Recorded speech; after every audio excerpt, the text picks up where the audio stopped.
Hello students, आज का topic है minerals of India. Well student, जैसे कि आप जानते होंगे कि हमारे आसपास सराउंडिंग में आपको बहुत प्रकार के मिनरल्स के यूज आपको दिख जाएंगे, जैसे कि कार, बस, एरोप्लेन, रेलवे लाइंस, ये सभी मिनरल से तो बनी है। साथ ही साथ में और भी चीजें हैं, जैसे कि डायमंड, जैसे कि इवन जो फूड हम लोग खाते हैं उसमें भी स्मॉल क्वांटिटी ऑफ मिनरल्स तो होता ही है। अगर मिनरल्स फूड में ना हो तो शायद हम लोग बीमार पड़ जाएं। तो इसीलिए minerals, it is not only essential for industry, without minerals even life is also not possible. तो आज हम मिनरल्स के बारे में ऐसे ही कई इंटरेस्टिंग जानकारियां पढ़ेंगे, समझेंगे। अगर आप इस चैनल पे नए हैं तो प्लीज इस चैनल को अभी सब्सक्राइब कर दीजिए और बेल नोटिफिकेशन को प्रेस कीजिए। मिनरल्स को हम कई भागों में क्लासिफाई कर सकते हैं, कई टाइप्स में हम क्लासिफाई कर सकते हैं। बेसिकली पहले तो 3 टाइप्स के हमारे क्लासिफिकेशन हो सकते हैं मिनरल्स में। पहला है that is the metallic minerals, दूसरा है that is non metallic minerals, और तीसरा है that is the energy minerals. अब मेटेलिक मिनरल्स को भी 3 भागों में बांटा गया है। पहला है फेरस विच कंटेन आयरन, जिसमें आयरन ओर आता है, मैग्नीज, निकल, कोबाल्ट, ये सब इसमें आता है। दूसरा है non ferrous, that is copper, bauxite, lead, tin, ये सब हमारे नॉन फेरस मिनरल्स में आते हैं। तीसरा है प्रीशियस मिनरल्स, जिसमें कि गोल्ड, सिल्वर, प्लेटिनम, ये सब आते हैं। तो मेटेलिक के ये 3 कैटेगरी। नॉन मेटेलिक के अंदर जो मिनरल्स आते हैं नॉर्मली वो माइका है, पोटैश है, सल्फर है, ग्रेनाइट है, लाइमस्टोन, मार्बल, सैंडस्टोन, ये भी हमारे मिनरल्स है, लेकिन ये नॉन मेटेलिक मिनरल्स हैं। एनर्जी मिनरल्स की हम बात करें तो कोल, जो हम एनर्जी के लिए यूज करते हैं, पेट्रोलियम है और नेचुरल गैस है। तो आज हम लोग चलिए इनको अब डिटेल के अंदर पढ़ लेते हैं। सबसे पहला जो मिनरल्स है that is the furious mineral, और ये जो मिनरल है ये it is the base of all type of industry. सभी इंडस्ट्री का ये एक बेस है, और इसमें इंडिया में 3/4 टाइप जो मिनरल्स पाए जाते हैं, 75% से ज़्यादा जो मिनरल्स हैं वो इस कैटेगरी को, फेरस कैटेगरी को बिलोंग करते हैं, फेरस मेटल्स हैं। आयरन ओर उसमें सबसे इंपॉर्टेंट है। इंडिया में बहुत अच्छी क्वालिटी का मिनरल्स, स्पेशली बहुत ही अच्छी क्वालिटी का आयरन ओर पाया जाता है।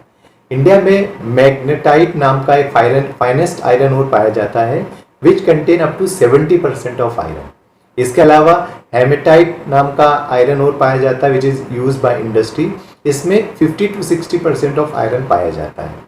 जो स्टेट आयरन ओर जहाँ पे ये मिलता है, अवेलेबल है, ओडिशा है, जहाँ पे 33% ऑफ आयरन इंडिया का ओडिशा से मिलेगा। Jharkhand, Chhattisgarh and Karnataka are also iron ore producing states. Manganese अगला जो मिनरल है, ये स्टील इंडस्ट्री का बेस है, क्योंकि 10 किलो मैग्नीज रिक्वायर्ड है 1 टन आयरन को प्रोड्यूस करने के लिए। तो इसीलिए मैग्नीज स्टील इंडस्ट्री में बहुत इंपॉर्टेंट है। आयरन को ये प्रोसेस करके स्टील बनाता है। यह कई अन्य इंडस्ट्रीज में भी काम आता है, जैसे कि पेंट है, ब्लीचिंग पाउडर है, इंसेक्टिसाइड्स। उड़ीसा, एमपी और कर्नाटक, यहाँ पे सबसे ज्यादा ये मिनरल पाया जाता है। अब आते हैं हम नॉन फेरस मिनरल।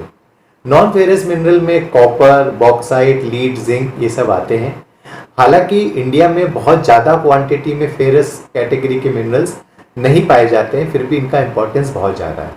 इसमें सबसे पहला है कॉपर।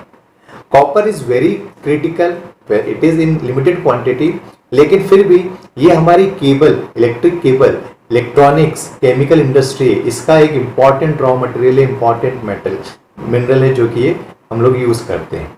राजस्थान, मध्य प्रदेश में बालाघाट, झारखंड में सिंह भूमि, ऐसे कुछ माइंस हैं जो कि कॉपर यहाँ पे कुछ क्वांटिटी में हमारे यहाँ पे मिलता है।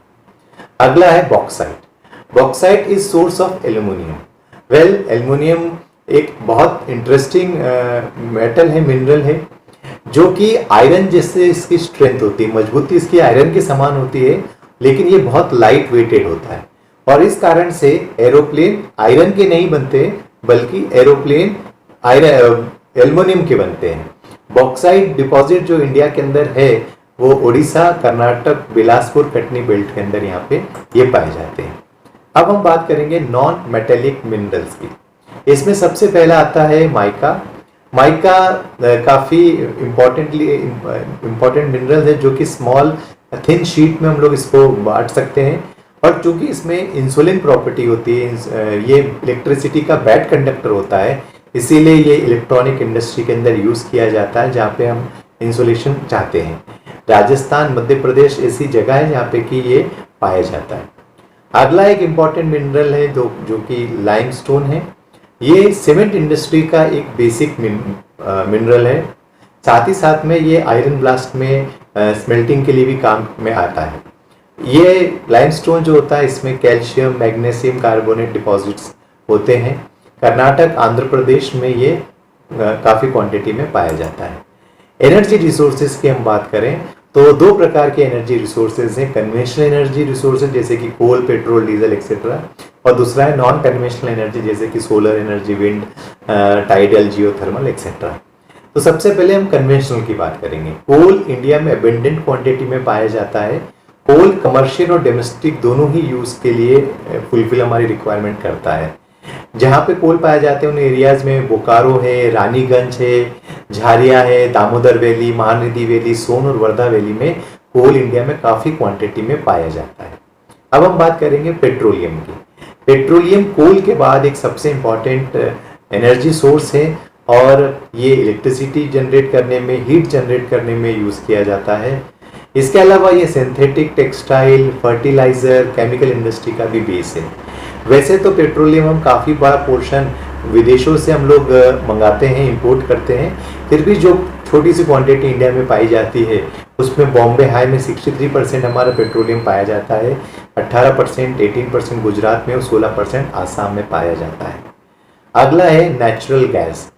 नेचुरल गैस एक एनर्जी का क्लीन और लेस पोल्यूटेड सोर्स है क्योंकि इसमें कार्बन इमिशन कम होता है और इंडिया के कृष्णा गोदावरी में काफ़ी बड़े रिजर्व्स इसके पाए गए हैं। अगली चीज़ है एनर्जी के अंदर, दैट इज़ इलेक्ट्रिसिटी। वेल, आज के वर्ल्ड में इलेक्ट्रिक गैजेट्स, इक्विपमेंट हम लोग यूज़ कर रहे हैं, बड़ी क्वांटिटी में यूज़ कर रहे हैं। और इलेक्ट्रिसिटी के वैसे तो दो सोर्स हैं। पहला है हाइड्रो इलेक्ट्रिसिटी जो कि पानी से बिजली बनाता है, डैम्स वगैरह के सोर्सेस माध्यम से। अगला है थर्मल इलेक्ट्रिसिटी जो कि कोल को या पेट्रोल, डीजल के माध्यम से भी एनर्जी को, इलेक्ट्रिसिटी प्रोड्यूस करता है। अगला है non conventional energy. Non conventional energy की रिक्वायरमेंट इसलिए है क्योंकि जो हमारे पास में जो कन्वेंशनल सोर्स है, चाहे कोल हो चाहे पेट्रोलियम हो, एक तो इनकी प्राइस लगातार बढ़ती जा रही है, सेकेंड ये पॉल्यूशन भी करते हैं, इन्वायरमेंट को डैमेज भी करते हैं, और तीसरा ये लिमिटेड क्वांटिटी में नॉन रिन्यूएबल सोर्स हैं, ये धीरे धीरे खत्म होते जा रहे हैं। तो इसीलिए हमें चाहिए नॉन कन्वेंशनल। इसमें एनर्जी का जो सोर्स है, सबसे पहला है solar. India is blessed with sunlight. हमारे यहाँ पे सोलर पैनल पे हम इलेक्ट्रिसिटी और हीट जनरेट कर सकते हैं। हीटर, सोलर हीटर बहुत नॉर्मली आप देख ही सकते हो। So it is very good source of energy. Wind power मिल आपने देखी होगी, तमिलनाडु, कर्नाटक, केरल वगैरह में काफ़ी क्वांटिटी में ये है। बायोगैस जो कि रूरल एरिया में बहुत यूज़फुल हो सकती है, ये हमें मैन्योर भी प्रोवाइड करती है। साथ ही साथ में क्योंकि ये गैस प्रोवाइड कर रही है तो हमें खाना पकाने के लिए लकड़ियाँ नहीं काटनी पड़ेगी, है ना, इलेक्ट्रिसिटी कम कंज्यूम करनी पड़ेगी। तो बायोगैस एक बहुत इंपॉर्टेंट सोर्स है। एटॉमिक एनर्जी या न्यूक्लियर एनर्जी भी एक सोर्स है एनर्जी का। एटॉमिक एनर्जी में हम यूरेनियम और थोरियम यूज़ करते हैं। थोड़ा सा डेंजरस है लेकिन काफ़ी क्लीन एनर्जी इसमें कम पोल्यूशन के साथ में मिलती है। जियोथर्मल एनर्जी भी एक एनर्जी का सोर्स है। मणिकरण, हिमाचल प्रदेश में हम लोगों ने ऐसा प्लांट लगाया हुआ है। अब हम बात करेंगे माइनिंग के कुछ एडवर्स इफेक्ट की। सबसे पहले तो माइनिंग जो लेबर वहाँ पे काम करते हैं उनकी हेल्थ पे ही एडवर्स इफेक्ट डालता है। साथ ही साथ में ये सॉइल को, लैंड को डिग्रेड करता है, पॉल्यूशन जनरेट होता है, और साथ में हमारे पास में ये जो वर्कर्स यहाँ काम कर रहे हैं इनकी सेफ्टी मेजर्स प्रॉपरली प्रोवाइड नहीं किए जाते। हमें मिनरल्स को प्रोटेक्ट करने की या कंजर्व करने की इसलिए भी ज़रूरत है क्योंकि कई सालों में ये कॉन्सेंट्रेट होते हैं, क्रिएट होते हैं, और हम पिछले 100 सालों में बड़े रैपिडली इसको कंज्यूम कर रहे हैं। अब पेट्रोल, कोल हम लोग जो कंज्यूम कर रहे हैं, अगर इसी रफ्तार से कंज्यूम करेंगे तो अगले 100 साल में शायद पेट्रोल, कोल हमारे यहाँ पे ख़त्म हो जाए। तो इसीलिए हमें नॉन रिन्यूएबल सोर्स के बजाय रिन्यूएबल सोर्स जैसे कि सोलर एनर्जी है, विंड एनर्जी है, ऐसे ही अदर सोर्सेज को और डेवलप करना चाहिए और उसका इस्तेमाल ज़्यादा करना चाहिए। सो आई होप कि आपको ये वीडियो पसंद आया होगा। Do like, share and subscribe. Thank you for watching.